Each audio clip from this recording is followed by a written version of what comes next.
Didn't George Zimmerman date a black woman at the prom, take one to the prom, and didn't he mentor black children on weekends? At the time this happened, he was mentoring 2 young black children. Even though the mentoring program had been disbanded, he kept it up.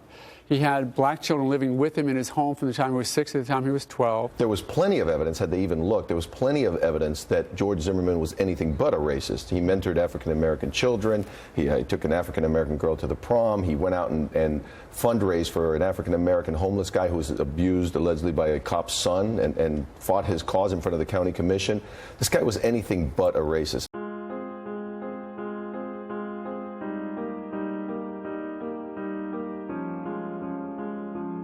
The idea that someone who has black friends or has been nice to black people or has helped black children or little old black ladies across the street can't somehow also have racial bias is just commonsensical nonsense. You know, it's obviously nonsensical to believe that those two things can't coexist. A person can have black friends and still view other black people differently than their friends. I mean, to believe that being close to black folks somehow insulates you from a charge of racism would be like heterosexual men saying, I can't be sexist, I date women.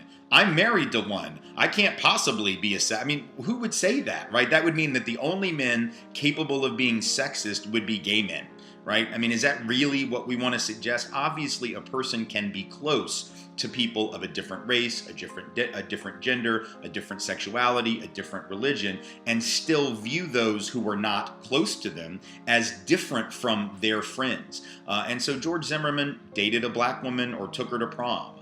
George Zimmerman mentored black children. Well, George Zimmerman also called the police on an 8-year-old black child or 9-year-old black child who apparently he did not see in the same light as the children he was ostensibly mentoring. So these things are both possible. No one ever said that George Zimmerman was the kind of completely out of control, blind bigot who hated black people, let alone all black people. That's not what racial profiling requires. Racial profiling doesn't require that you hate everyone in the group. It doesn't require that you hate anyone at all. All it requires is that you have certain biases, whether they're conscious or subconscious, which enter your mind in a specific situation. They won't be triggered in every situation.